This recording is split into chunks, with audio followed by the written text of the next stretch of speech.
नमस्कार दोस्तों। संपूर्ण भारतीय संविधान की इस श्रृंखला में मैं आपका हार्दिक अभिनंदन करता हूं। मैं योगेश महरिया। तो दोस्तों, आज हम बात करने वाले हैं अनुसूची 6 के बारे में। जी हाँ, अनुसूची 6। इससे पूर्व हमने 5 अनुसूचियों के बारे में बात कर ली है। अनुसूची 1 के बारे में हमने पढ़ा संघ शासित प्रदेशों के नाम। अनुसूची 2 में हमने वेतन का प्रावधान पढ़ा। अनुसूची 3 में हमने शपथ के अलग अलग प्रारूप पढ़े। इसके बाद में अनुसूची 4 में हमने राज्यसभा की सीटों का आवंटन पढ़ा। इससे पूर्व हमने अनुसूची 5 में जो हमारे अनुसूचित क्षेत्र हैं उनके बारे में बात की। संपूर्ण भारत में कितने राज्य ऐसे हैं जिसमें अनुसूचित क्षेत्र हैं, तो हमने बात की। कल एक मैप के माध्यम से मैंने आपको समझाने का प्रयास किया था कि हमारे यहाँ पर 10 राज्य हैं जिसमें वर्तमान में अनुसूचित क्षेत्र विद्यमान है। तो उनमें से राजस्थान भी हमारा एक राज्य था। ठीक है दोस्तों, मैं आपको यहाँ बता देना चाहता हूँ दोस्तों, देखिए, भारतीय संविधान का या संविधान का राजस्थान से क्या संबंध है, इसके ऊपर भी जो मैं है अलग से एक संविधान की जो हम श्रृंखला चलाएंगे। क्योंकि दोस्तों, अधिकतर जो हमारे राजस्थान के लोकल एग्जाम्स में जो सवाल आते हैं वो राजस्थान से संबंध में आते हैं। अभी अनुसूची 5 में जैसे हमने 10 राज्य पढ़े, अब उसमें से राजस्थान था, यानी कि राजस्थान में भी अनुसूचित क्षेत्र किन क्षेत्रों को मिलाकर बनाया गया है, कितने जिले उसके अंतर्गत आते हैं, कितने संपूर्ण जिले आते हैं। ठीक है दोस्तों, तो वर्तमान में राजस्थान के 8 जिले अनुसूचित क्षेत्र के अंतर्गत आते हैं, जिसमें से 3 संपूर्ण जिले आते हैं। ठीक है, 9 संपूर्ण तहसीलें आती हैं। ठीक है, उसके बाद में हम इसमें विस्तृत रूप से बात करेंगी। इसके ऊपर अलग से एक हमारा जो लेक्चर होगा, तो उस क्लास में हम अच्छे से इसके ऊपर और समझेंगे। ठीक है, तो अब हम बात आज अनुसूचित 6 के बारे में बात करेंगे। लेकिन उससे पहले मैं आपसे जनरली अनुसूची 5 का और 6 से थोड़ा सा संबंध बता देता हूँ। देखिए दोस्तों, मैं यहाँ आपको दोनों अनुसूचित जनजातियों से संबंधित जो अनुसूचियाँ हैं 5 और 6, दोनों का संबंध अनुसूचित जनजातियों से है। ठीक है, अनुसूची 5 में जो क्षेत्र थे उसे हम अनुसूचित क्षेत्र नाम दिया गया था। यहाँ पर जनजातीय क्षेत्र नाम दिया गया है। ठीक है, बाकी दोनों अनुसूचित जनजातियों के कल्याण और विकास के लिए बनाई गई हैं, वहाँ पर प्रशासन के संबंध में बनाई गई हैं। अनुसूची 5 में जो शक्तियाँ हैं वो कम प्रभावी हैं, अर्थात स्वायत्त शासी जैसी शक्तियाँ यहाँ पर उपलब्ध नहीं है। लेकिन अनुसूची 6 में जो जिला परिषदें गठित होंगी वो एक स्वायत्त शासी संस्था के रूप में ऑटोनॉमस, यानी कि वे सभी कार्य अपना कर सकती हैं, अपने नियम बना सकती हैं, अपने कानून बना सकती हैं, अपने यहाँ लगने वाले जो छोटे मोटे जो कर हैं उन करों का निर्धारण कर सकती हैं, अपने गांव से अपने समाज, रीति रिवाज, विवाह इत्यादि के बारे में जो है कानून बना सकती हैं, वो नियम बना सकती हैं। तो इस पर काफ़ी विस्तृत रूप से आज हम चर्चा करने वाले हैं। ठीक है दोस्तों, तो अनुसूची 5 के बारे में हमने बात की। अनुसूची का 5 काफ़ी विस्तृत, हमने कल बहुत अच्छे से उसको पढ़ा। ठीक है, तो 10 राज्य आपको एक बार पुनः याद होगा कि मैंने मैप बना के पूरा भारत का मध्य में दर्शाया था कि मध्य में आप जब ऊपर एक हिमाचल प्रदेश बसता है, उसके बाद में 9 जो सभी राज्य हैं उनकी सीमाएं लगी हुई हैं, जैसे राजस्थान, गुजरात, महाराष्ट्र। उसके बाद में आप बात करेंगे मध्य प्रदेश, छत्तीसगढ़, झारखंड, उड़ीसा। ठीक है, उसके बाद में अगर आप नीचे आप आ जाएं तो आंध्र प्रदेश और तेलंगाना। इस प्रकार आपके टोटल 10 राज्य हो चुके हैं। तो आइए दोस्तों, अब हम बात करते हैं आज अनुसूची 6 के संदर्भ में, और यहाँ से भी बहुत सारे सवाल बनने वाले हैं। मैंने काफ़ी प्रयास किया है कि जितने भी आपके जो एग्ज़ाम के दृष्टिकोण से सवाल बनते हैं उन सभी को कवर किया जाए। तो सबसे पहले हमारे एग्जाम में सवाल यही आता है कि अनुसूची 6 का संबंध है। तो याद रखिए दोस्तों, अनुसूची 6 का संबंध 4 राज्यों से है, असम, मिजोरम, मेघालय, त्रिपुरा के जनजातीय क्षेत्रों के प्रशासन के संबंध में प्रावधान इसमें किया गया है। ठीक है, जनजातीय क्षेत्रों के प्रशासन के संबंध में प्रावधान किया गया है। तो सीधा पूछ लेता है कि अनुसूची 6 में किन राज्यों की जनजातियों के संबंध में प्रशासन किन जनजातियों के प्रशासन के संबंध में प्रावधान किया गया है। तो असम, मिजोरम, मेघालय और त्रिपुरा। इसको याद रखने के लिए मैंने एक बेहतरीन ट्रिक भी बनाई है, जिसको हम कह सकते हैं अमी मेत्री। ऐसे असम, मी से मिजोरम, मे से मेघालय, त्रि से त्रिपुरा। तो आपके सामने एक बेहतरीन ट्रिक भी है, जिससे आप चारों राज्यों को याद रख सकते हैं। अधिकतर आपको एग्जाम्स में यहाँ पर एग्जामिनर बहुत अधिक जो है कंफ्यूज करता है कि भाई यहाँ पूछ लेता है कि अनुसूची 6 के प्रावधान किस राज्य पर लागू नहीं होते हैं। याद रखिए दोस्तों, अनुसूची 6 के प्रावधान किस राज्य पर लागू नहीं होते हैं, इसके बारे में बार बार सवाल पूछा जाता है। और वो यहाँ पे नॉर्थ ईस्ट में से एक आध राज्य जो होता है और शामिल कर देता है ऑप्शन में, इन 4 के अलावा, जिससे आप एग्जाम में अधिकतर आप जो क्या होते हैं कंफ्यूज हो जाते हैं। तो इस प्रकार से एग्जामिनर हमें सवाल पूछ के कंफ्यूज कर देता है, और ये 4 राज्यों के अलावा नॉर्थ ईस्ट में जो बाकी राज्य हैं उनका नाम स्पेशली यहाँ वो दे देता है। तो आप इस प्रकार के सवालों का विशेष ध्यान रखें। ठीक है दोस्तों, अगला जो सवाल हमारे यहाँ सीधा बनता है परिप्रेक्ष्य में कि कितने राज्यों पर अनुसूची 6 के प्रावधान लागू नहीं होते हैं। तो याद रखिए, केवल 4 पे ही नहीं होंगे। वर्तमान में 28 राज्य हैं, तो कितने बच गए? 24 राज्यों पर अनुसूची 6 के प्रावधान लागू नहीं होंगे। ठीक है दोस्तों, अब आगे अगला जो सवाल बनता है कि अनुसूची 6 का संबंध किन अनुच्छेदों से है। अनुसूची 6 का संबंध किन अनुच्छेदों से है? तो याद रखिए, यहाँ आपको 3 अनुच्छेद सबसे महत्वपूर्ण याद रखने हैं, जिनका संबंध हमारे अनुसूची 6 से है। पहला अनुच्छेद 244(2), दूसरा अनुच्छेद 244 क, तीसरा अनुच्छेद 275(1).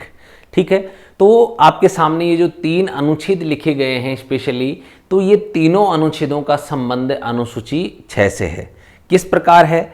तो देखिए, अनुच्छेद 224(2), इसमें क्या लिखा गया है? अनुच्छेद 224(2) में लिखा गया है कि अनुसूची 6 के प्रावधान असम, मिजोरम, मेघालय, त्रिपुरा के जनजातीय क्षेत्रों पर लागू होंगे। अर्थात हम बात करें कि जो जनजातीय क्षेत्र घोषित किए जाएंगे। देखो दोस्तों, यहाँ पर मैंने आपको बताया अनुसूची 5 में अनुसूचित क्षेत्र घोषित किए जाते थे, और यहाँ पर जनजातीय क्षेत्र घोषित किए जाते हैं। तो जो इन राज्यों में जनजातीय क्षेत्र घोषित किए जाएंगे, उनका जो प्रशासन चलेगा, वो प्रशासन अनुसूची 6 के अनुसार ही संचालित होगा। ठीक है, आगे हम बात करें अनुच्छेद 244 क।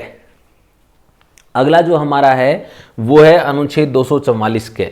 असम के कुछ जनजातीय क्षेत्रों को समाविष्ट करने वाला एक स्वशासी राज्य बनाना और उसके लिए स्थानीय विधानमंडल या मंत्री परिषद या दोनों का सृजन। देखिए दोस्तों, ये बात मूल संविधान में नहीं थी। 22वां संविधान संशोधन 1969 के द्वारा इसे संविधान में शामिल किया गया था। पहली बात तो याद रखना, ये अनुच्छेद मूल संविधान में नहीं था। 22वां संविधान संशोधन 1969 के द्वारा इसे संविधान में शामिल किया गया था। ठीक है, अब यहाँ पर असम के कुछ क्षेत्रों के बारे में बात की गई है, जिनको इकट्ठा कर एक स्वायत्त शासी राज्य, यानी कि याद रखिए, एक स्टेट के अंदर ही, असम के अंदर ही एक ऐसा राज्य क्षेत्र बनाना जिसके खुद के नियम, खुद के कानून, खुद का सब कुछ होगा। जैसे हमारा एक राजस्थान स्टेट है, वो अपने आप में आत्मनिर्भर है, वो अपनी ही खुद के एक्ट लागू करता है, खुद की पॉलिसी होती है, उसका खुद का अपना विधानमंडल है, उसके खुद ही अपनी मंत्री परिषद है।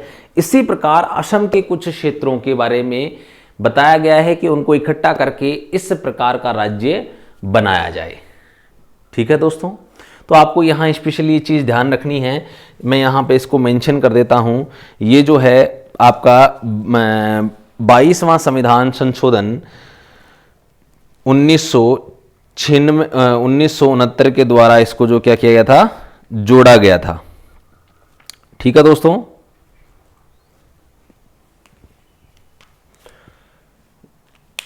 थोड़ा सा मैं शॉर्ट में लिख देता हूं।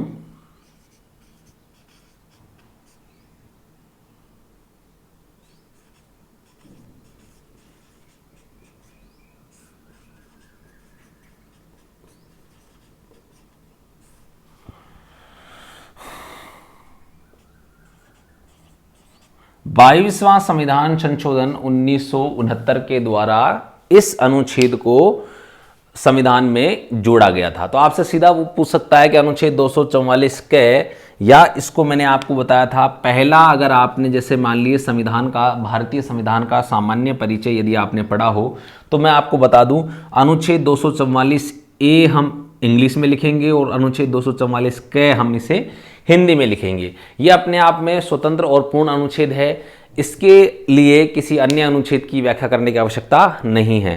तो आपको यहाँ काफ़ी अच्छे से समझ में आया होगा। मैंने पहले भी आपको कहा है, हर चीज़ को पढ़ने का एक फॉर्मेट होता है। यदि आपने पिछली कक्षाएं पूरी देखी हैं तो आपको इस वीडियो में मेरे द्वारा बताए जाने वाले एक एक शब्द का अर्थ आसानी से समझ में आता चला जाएगा। तो देखिए दोस्तों, इसके बाद में अपना जो अनुच्छेद 275(1) है, इसमें बताया गया है कुछ राज्यों को संघ से अनुदान। अनुच्छेद 275 सीधा कहता है कुछ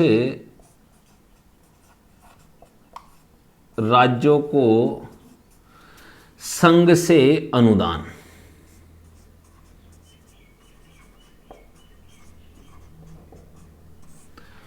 अब देखो दोस्तों, कुछ राज्यों को संघ से अनुदान मतलब, देखो यहां पर सीधा मैं यहां बात करूं अनुच्छेद 275(1), जिसमें सीधा सीधा बताया गया है कि ये जितने भी अनुसूची 5 और अनुसूची 6 के अंतर्गत जो आने वाले जो स्टेट हैं, उन सभी स्टेटों को वहां का प्रशासन, यानी कि जो प्रशासनिक व्यवस्था है, इसको संचालित करने में, वहाँ के लोगों के लिए नई नई योजनाएं संचालित करने में, जिससे ये लोग समाज की मुख्य धारा से जुड़ सके, इसके लिए भारत सरकार द्वारा प्रत्येक वर्ष भारत की संचित निधि से संसद नियम बनाकर कुछ प्रतिशत हिस्सा, या हम कहें कुछ पैसा उन्होंने फिक्स कर रखा है, वो सीधा राज्यों को प्रदान करते हैं, जिससे इन राज्यों का और अनुसूची 5 में जो अनुसूचित क्षेत्र हैं उनका प्रशासन करने में राज्य सरकार को काफ़ी मदद प्राप्त होगी।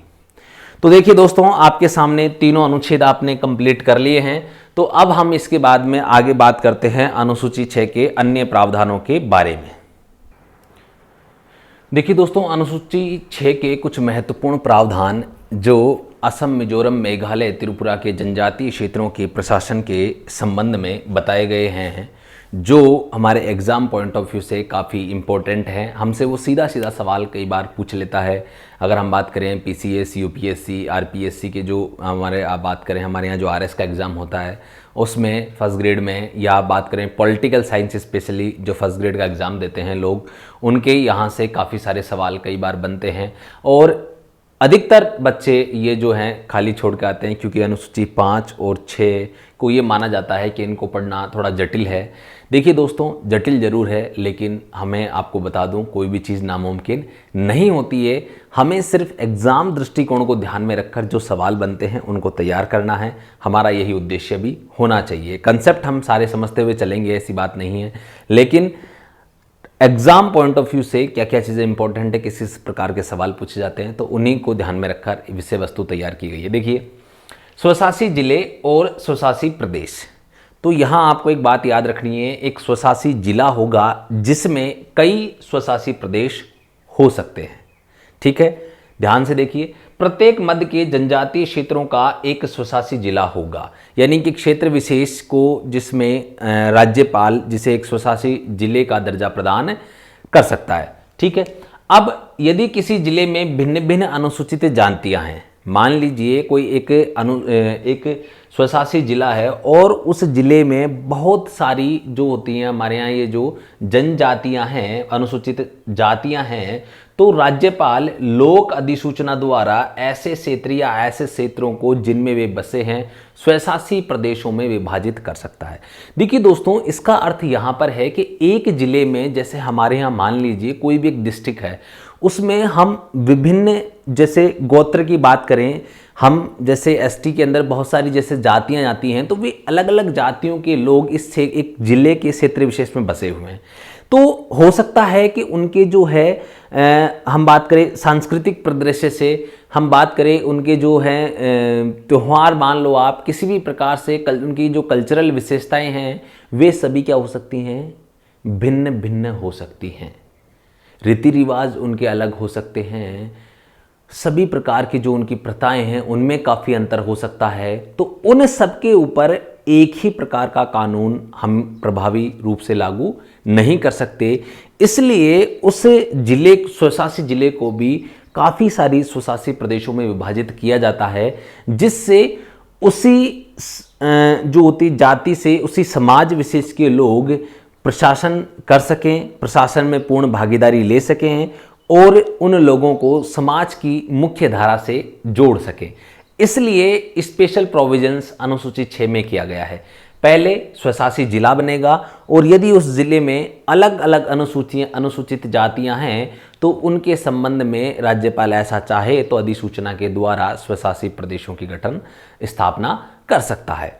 इसके बाद में आगे देखिए, राज्यपाल लोक अधिसूचना द्वारा, यानी कि राज्यपाल लोक अधिसूचना द्वारा एक नोटिफिकेशन निकालेगा। उसके बाद में क्या कर सकता है, किसी भी भाग में किसी ऐसे क्षेत्र को सम्मिलित कर सकेगा, यानी कि जो आपका स्वशासी जिला है उसमें किसी भाग को शामिल कर सकता है, उसमें से किसी भाग को बाहर निकाल सकता है, अपवर्जित कर सकता है, एक नया स्वशासी जिला बना सकता है, किसी स्वशासी जिले का क्षेत्र बढ़ा सकता है, घटा सकता है, 2 या 2 से अधिक स्वशासी जिलों या उनके भागों को मिला सकेगा, जिससे एक नया स्वशासी जिला बन सके।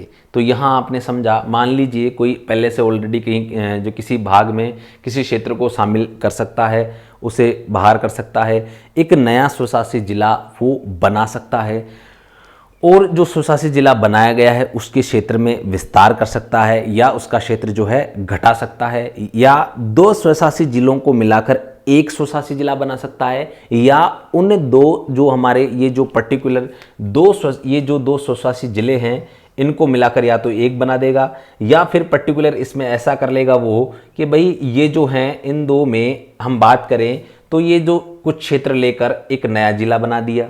तो ये बात इसमें कही गई है, 2 या 2 से अधिक स्वशासी जिलों या उनके भागों को मिला सकेगा, जिससे एक स्वशासी जिला बन सके। क्लियर है दोस्तों।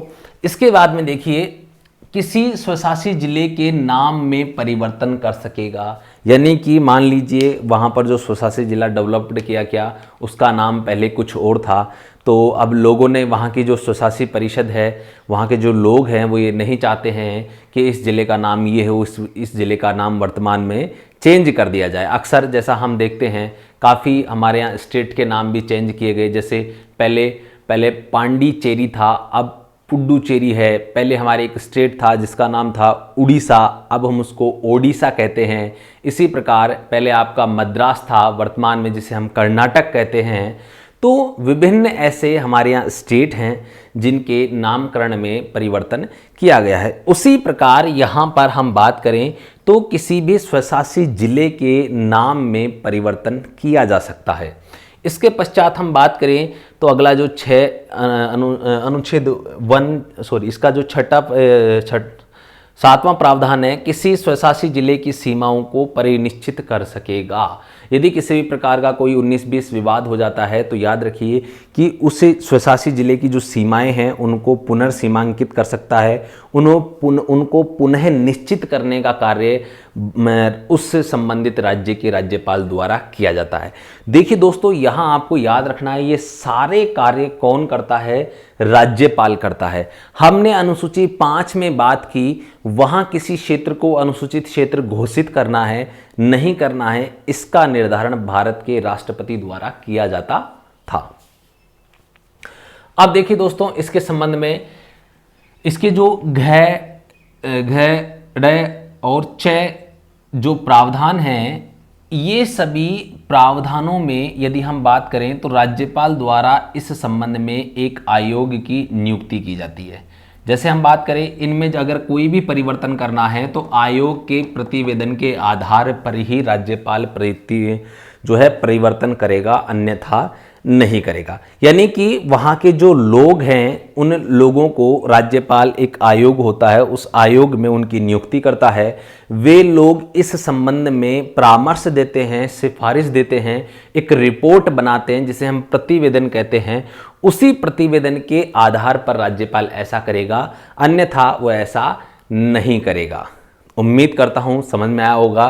तो देखो दोस्तों, फटाफट से आप इसको नोट कर लें।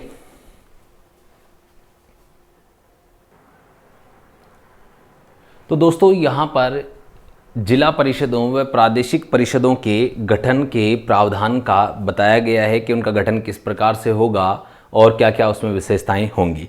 तो देखिए, प्रत्येक स्वशासी जिले के लिए एक जिला परिषद होगी। प्रत्येक स्वशासी जिले के लिए एक जिला परिषद होगी।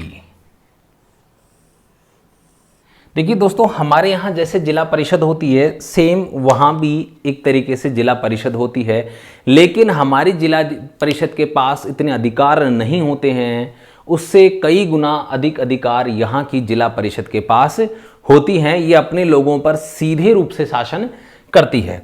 देखिए दोस्तों, अब इसके बाद में इसकी जो सदस्य संरचना है, यदि आपसे पूछ लिया जाए कि अनुसूची 6 के अंतर्गत जिला परिषदों की अधिकतम सदस्य संख्या होगी, कितनी होगी?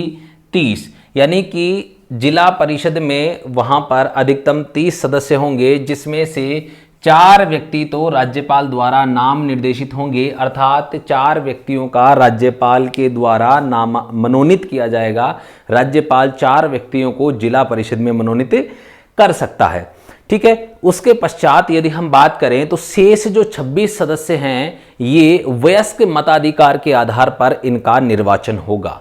जैसे हमारे यहाँ वयस्क मताधिकार के आधार पर, अभी आपको देखिए एक सिंपल सा उदाहरण लेते हैं। जैसे हमारे यहाँ विधानसभा के चुनाव होते हैं, जैसे हमारे यहाँ सरपंच के चुनाव होते हैं, वार्ड पंच के चुनाव होते हैं, नगरीय निकायों के चुनाव होते हैं, लोकसभा सदस्यों के चुनाव होते हैं।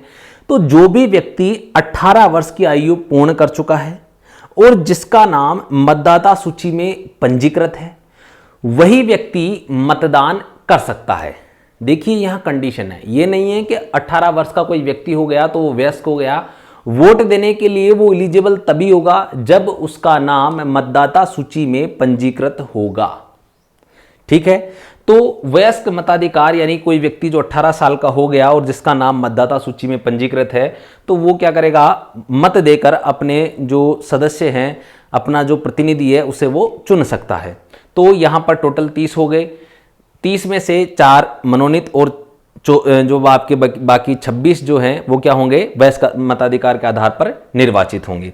अब देखिए दोस्तों, अगली बात, स्वशासी प्रदेश के रूप में घटित प्रत्येक क्षेत्र के लिए एक पृथक प्रादेशिक परिषद होगी।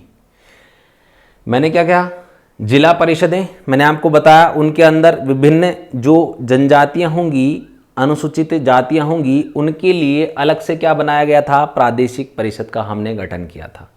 मान लीजिए मैंने राज्यपाल ने लोक अधिसूचना के द्वारा, अभी हमने जस्ट पढ़ा, तो उसमें क्या होगा? जितने भी प्रादेशिक परिषद हैं, उन जितने भी स्वशासी प्रदेश हैं, उनके लिए प्रादेशिक परिषद का गठन किया जाएगा अलग अलग।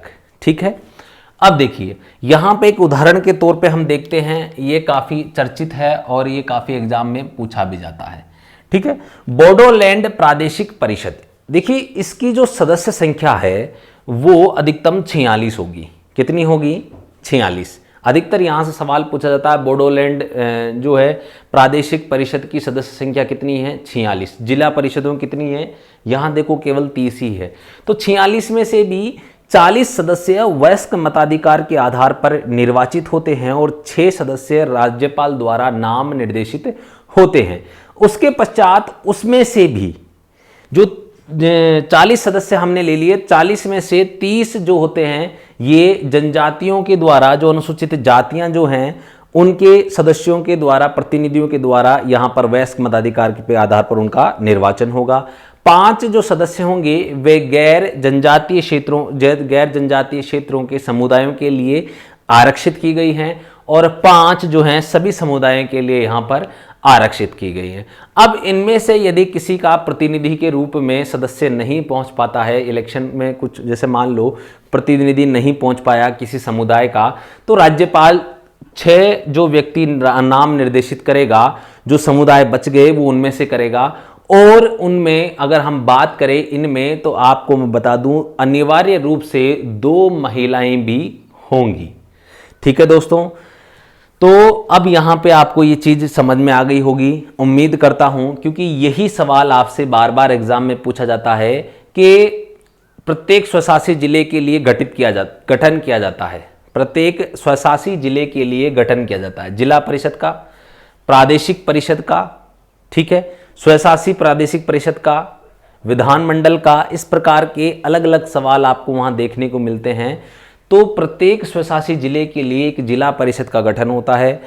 तो अब अगला सवाल वो पूछ लेता है कि प्रत्येक स्वशासी जिले के लिए जिला परिषद का गठन होता है, उसमें सदस्यों की संख्या होगी न्यूनतम, पहले तो होगा ऑप्शन में 30, फिर होगा न्यूनतम 30 सदस्य, अधिकतम 30 सदस्य।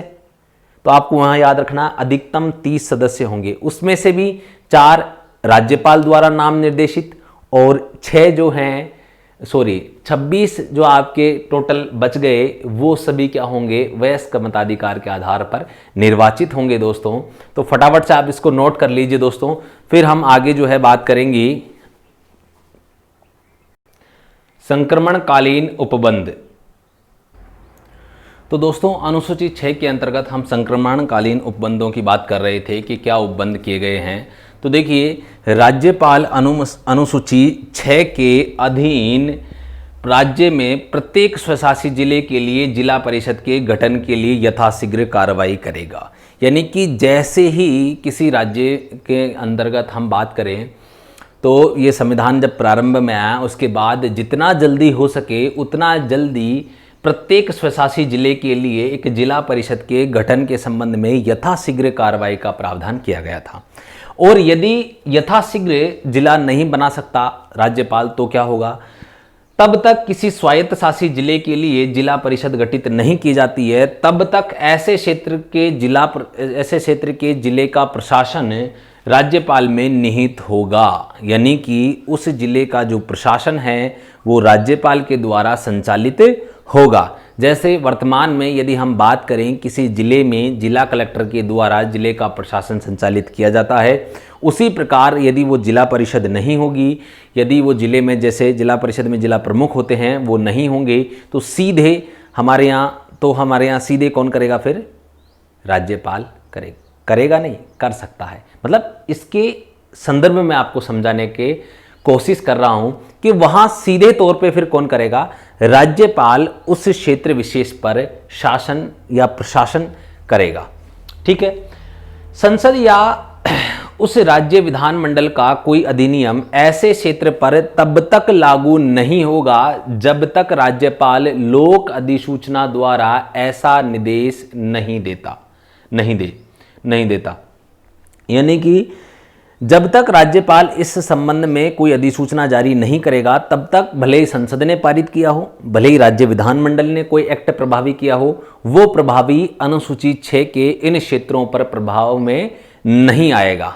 ठीक है दोस्तों, उसके बाद में राज्यपाल यदि अधिसूचना जारी कर देता है तो वो प्रभाव में आ सकता है, लेकिन राज्यपाल को यहाँ ये शक्ति प्रदान की गई है इसमें कि यदि राज्यपाल चाहे तो उसके जो कुछ एक्ट के जो प्रभाव हैं, जो अधिनियम हैं, वो चाहे तो कुछ लागू कर सकता है और कुछ नहीं कर सकता। देखिए लोक अधिसूचना द्वारा इस प्रकार कोई निर्देश नहीं देगा। राज्यपाल किसी अधिनियम के संबंध में ऐसा निर्देश देते समय यह निर्देश दे सकेगा कि वह अधिनियम ऐसे क्षेत्रों पर अपवादों व उपांतरणों के अधीन रहते हुए प्रभावी होंगे। जैसा मैंने आपको बताया, राज्यपाल अधिसूचना जारी समय करते समय ऐसा कोई प्रावधान कर सकता है किसी अपवाद या अपांतरण के स्वरूप उसमें कुछ फेरबदल करके वो उस क्षेत्र विशेष पर, अनुसूची 6 के क्षेत्र विशेष पर उस कानून को लागू किया जा सकता है जो कानून भारतीय संसद और राज्य विधानमंडल के द्वारा पारित किए गए हैं। अब देखिए दोस्तों, राज्यपाल ऐसे किसी क्षेत्र की शांति और सुशासन के लिए विनियम बना सकेगा, यानी कि अनुसूची क्षेत्र में, अनुसूची 6 में जो हमारे जनजातीय क्षेत्र हैं, जो हमारे स्वायत्त शासित जिले हैं, जो हमारे जिला परिषद हैं, उनके संबंध में, उनके शांति और सुशासन के संबंध में विनियम बना सकता है। इस प्रकार बनाए गए विनियम संसद या उस राज्य की विधानमंडल के द्वारा बनाए गए किसी भी विधि या वर्तमान विधि को संशोधन या निरसित कर सकता है। दोबारा देखिएगा, इस प्रकार बनाए गए विनियम संसद के या उस राज्य विधानमंडल के किसी अधिनियम का या विद्यमान विधि का जो इस क्षेत्र में लागू है संशोधन या निरसन कर सकेगा। यानी कि जब वो उस क्षेत्र विशेष के संबंध में शांति और सुशासन के लिए कोई विनियम बनाएगा तो उस समय संसद का कोई एक्ट हो या राज्य विधानमंडल का कोई एक्ट हो, उसे वह समाप्त भी कर सकता है उसमें और वह संशोधन भी कर सकता है। देखिए दोस्तों, आगे देखिए, राज्यपाल द्वारा कोई निर्देश इस प्रकार दिया जा सकेगा कि उसका भूतलक्षी प्रभाव हो। काफी इंपॉर्टेंट शब्द है, बहुत ही महत्वपूर्ण, भूतलक्षी। देखो, शब्द से ही अगर ये हम बात करें तो प्रतीत हो रहा है भूतलक्षी। हम भूतकाल की बात करते हैं, यानी कि पहले जो गुजर चुका है उसकी बात करते हैं, हम फिर वर्तमान की बात करते हैं और फिर हम भविष्य की बात करते हैं। तो यहाँ पे भी शब्द यही लिखा गया है, भूतलक्षी। अगर हम इसका संधि विच्छेद करें, भूत प्लस लक्षी दोनों अलग अलग हो जाएगा। भूत यानी कि जो हमारा पास्ट, जो हमारे पहले का, यानी कि यहां से राज्यपाल ऐसा एक्ट, ऐसा जो अधिनियम लागू करेगा वो बैक डेट में जाकर उसे लागू किया जा सकता है। यानी कि उस अधिनियम में राज्यपाल यह प्रावधान कर सकता है कि यह अधिनियम 2010 से प्रभावी समझा जाएगा। यदि आज कोई राज्यपाल वहां इस संबंध में कोई निर्देश देता है, इस प्रकार का कोई निर्देश जब देगा तो उस निर्देश में यह प्रावधान कर सकता है कि यह प्रावधान 2010 से प्रभावी होगा। तो उस निर्देश को, उस एक्ट को, उस अधिनियम को, उस विनियम को 2010 से ही प्रभावी माना जाएगा। भूतलक्षी प्रभाव का मतलब यही है कि बैक डेट में जाकर किसी एक्ट को लागू करना, उस स्थिति से वह लागू समझा जाएगा। हालांकि एक्चुअल में तो वर्तमान से ही वो लागू होगा, लेकिन हमने उसमें क्या किया, उस डेट से, यानी कि उस तारीख के बाद में जितने भी मामले होंगे उन सब के ऊपर यही कानून लागू होगा। ठीक है। राज्यपाल द्वारा बनाए गए सभी विनियम राष्ट्रपति के समक्ष तुरंत प्रस्तुत किए जाएंगे, जैसा हमने पिछली बार किया था। अभी पिछली बार मतलब अनुसूची 5 में हमने यही पढ़ा था कि राज्यपाल द्वारा बनाए गए सभी विनियम राष्ट्रपति के समक्ष तुरंत प्रस्तुत किए जाएंगे और जब तक भारत के राष्ट्रपति इस संबंध में अनुमति नहीं देंगे तब तक उनका कोई भी प्रभाव नहीं होगा। दोस्तों देखो दोस्तों, ये आपके सामने काफ़ी महत्वपूर्ण सभी चीज़ें थी, काफ़ी सारे सवाल थे, तो आपको उम्मीद करता हूँ समझ में आया होगा। अगर नहीं आया तो सीधे सीधे आप सवाल देख लीजिए। राष्ट्रपति द्वारा बनाए गए सभी विनियम किसके समक्ष प्रस्तुत किए जाते हैं? तुरंत राष्ट्रपति के समक्ष प्रस्तुत किए। वहाँ लिखा होगा उच्चतम न्यायालय के समक्ष, संबंधित विधानमंडल के समस्त, संसद के समस्त। ठीक है, तो राष्ट्रपति। और कौन अनुमति नहीं देगा? राष्ट्रपति। तो यहां समझ में आ गया। उसके बाद में राज्यपाल द्वारा कोई निर्देश इस प्रकार दिया जाएगा, उसका प्रभाव होगा वर्तमान समय में भूतलक्षी प्रभाव होगा। उपरोक्त दोनों, उपरोक्त में से कोई नहीं तो कौन सा होगा? भूतलक्षी प्रभाव, वहां पर इसको माना जाएगा।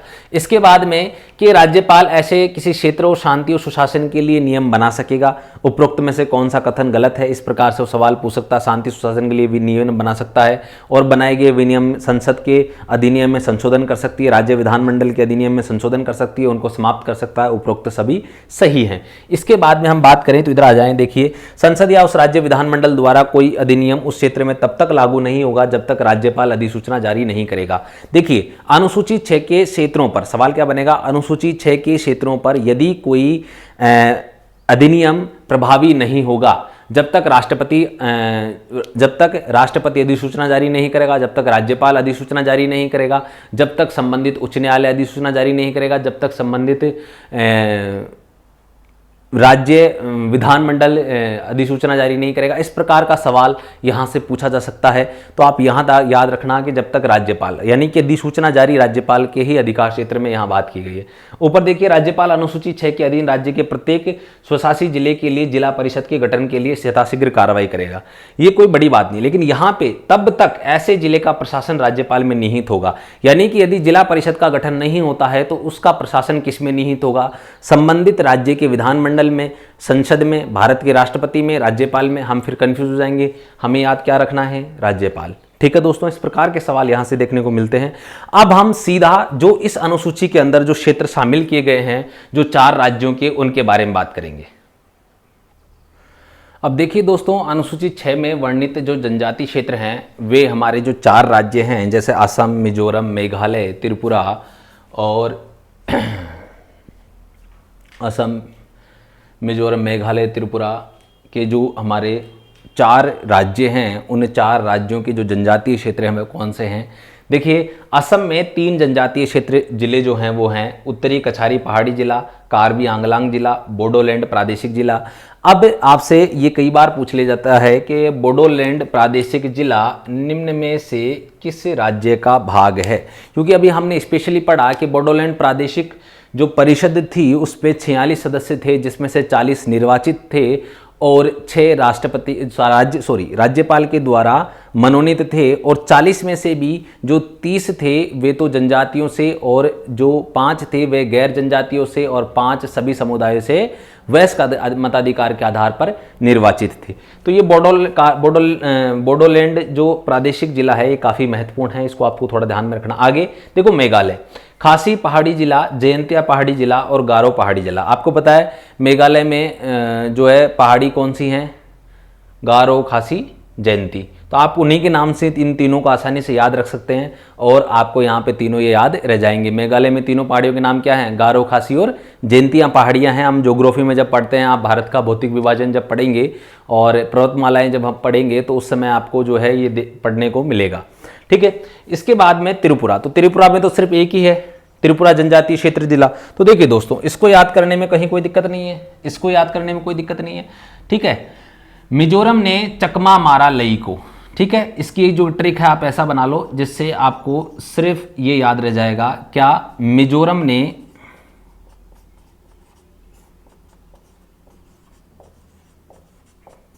चकमा मारा लई को। ठीक है, ये को तो इसका कोई मतलब नहीं है, तो इसका भी कोई मतलब नहीं है। क्या कारक चिन्ह है? कारक चिन्हों को हटा देना। मिजोरम के कौन से होंगे? चकमा जिला, मारा जिला और लई जिला। 3 जिले हो गए। आपसे वो पूछ लेता है निम्न में से कौन सा जिला मिजोरम जनजातीय जिलों के अंतर्गत नहीं आता है, तो कौन सा नहीं आएगा? जो बाकी और दे रखे हैं वो नहीं आएंगे, अन्य कोई भी नाम दे सकता है, वो नहीं आएगा। 3 है चकमा, मारा, लई।